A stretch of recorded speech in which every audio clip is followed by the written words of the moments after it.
13h, 14h. Europe 1, 13h. Et à 13h47 sur Europe 1, 13h, dernière partie, vous écoutez Céline Giraud et avec vous Céline pour décrypter l'actualité. Vincent Roy, journaliste et l'écrivain et philosophe Nathan Dever. Et j'avais envie de revenir sur les confidences de François Bayrou au JD News, c'est ce matin et après ses 100 premiers jours à Matignon. Il le rappelle, le capitaine c'est lui, Vincent Roy, entretien réalisé par Laurence Ferrari, Antonin André, Jules Torres et Jacques Seuret. Il dévoile ses chantiers et surtout sa méthode. Oui, alors le capitaine, c'est lui, le capitaine d'une équipe qui est quand même extrêmement désunie. On était en train tout à l'heure de parler du port du voile. Vous voyez bien qu'il y a des couacs un peu partout.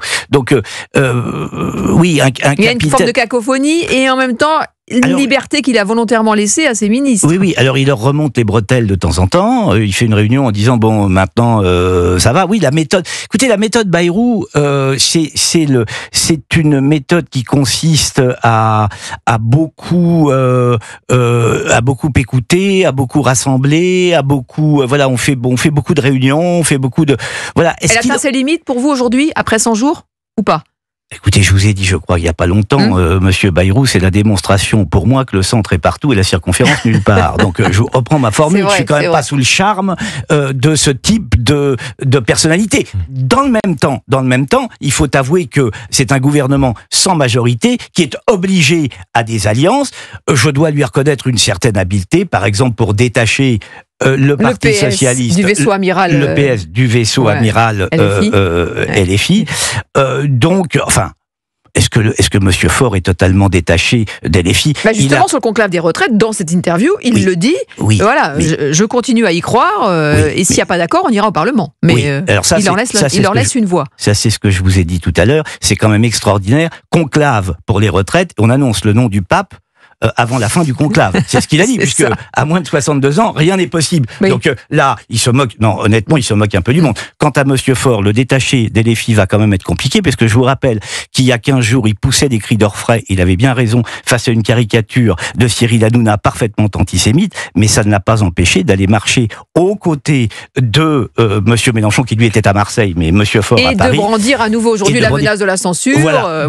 Donc, quand il faut aller à la soupe, il vaut mieux aller à la soupe avec LFI que de rester manger sa petite souplette dans son coin. Nathan Dever, sur la méthode et les chantiers de François Bayrou après 100 jours à Matignon.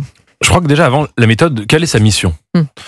Sa mission ne peut pas être de faire de la politique. Parce que, au vu de l'état de l'Assemblée, il est mathématiquement impossible de mener la moindre réforme ambitieuse, de mener la moindre action politique vraiment importante, puisque non seulement il n'y a pas de majorité, mais il n'y a pas de construction d'un bloc possible sur un vrai sujet clivant. Ça tombe bien parce que c'est pas sa qualité première. De ce point de vue, on est assez tranquille. Oui. Et donc sa mission, c'est d'apaiser le pays. Il l'avait dit lui-même, Henri IV, réconciliation des Français, apaisement des clivages. Objectivement, on peut remarquer que dans l'esprit d'une démocratie parlementaire, il a réussi à essayer, autant que faire se peut, de construire une sorte de gouvernement, d'unité, de coexistence exigeante, comme avait dit le président, et que ça fonctionne. En revanche, et là sur ce point je suis d'accord avec vous, il y a aujourd'hui des clivages tellement violents dans la société française que vous mettez François Bayrou, vous mettez le pape, vous mettez n'importe qui, ça ne changerait rien à la violence de ces clivages. Et par exemple, le comportement du Parti socialiste là-dessus est très intéressant. D'un côté, ils ont conscience, vous avez vu que même Libération l'a dit, que Jean-Luc Mélenchon était dans une position qui rappelait celle de Jean-Marie Le Pen. Jean-Marie Le Pen, Thomas Legrand qui a écrit ça, c'était intéressant. Et de l'autre, en effet, il n'en tire pas les conclusions que Jacques Chirac tirait quand il devait répondre à la question de savoir s'il allait s'allier au FN de Jean-Marie Le Pen, où il avait dit non. C'est le fameux débat, je crois qu'on n'est jamais sorti de cette séquence, le fameux débat Chirac face à Fabius, où Fabius demande à Chirac, allez-vous vous allier avec le FN? Chirac dit non, mais il dit vous, quand vous avez une extrême gauche, alors à l'époque c'était par rapport au communisme, à l'URSS, etc. Mais quand vous avez une extrême gauche qui a fait les pires des saloperies, ça ne vous dérange pas. Et je crois qu'on n'est pas sorti de ce deux poids deux mesures que dénonçait Jacques Chirac. Et il manque un peu à la politique française.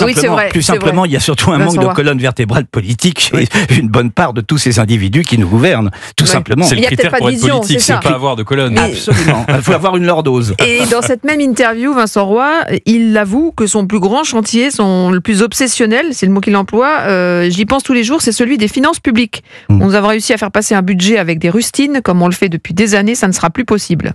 C'est sans doute le sommet le plus dur à franchir pour lui, dit-il. Oui, bien sûr. Vincent Roy. Bien sûr, puisque à partir du moment où vous êtes extrêmement contraint à cause des finances, vous ne pouvez pas, et qu'en plus vous n'avez pas de majorité, eh bien vous ne pouvez pas mener une politique d'assainissement financier de ce pays. La dette pèse, repèse et va continuer de peser. C'est ça qui est dramatique.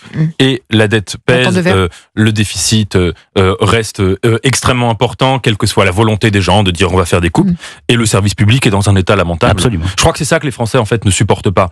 On a une dette énorme, on a un déficit énorme, on a des impôts qui sont largement supérieurs à la plupart des autres démocraties, et quand on est confronté au service public, quand on est confronté à l'hôpital public, quand on est confronté à l'éducation nationale, on voit franchement des choses, des institutions qui sont dans un état lamentable.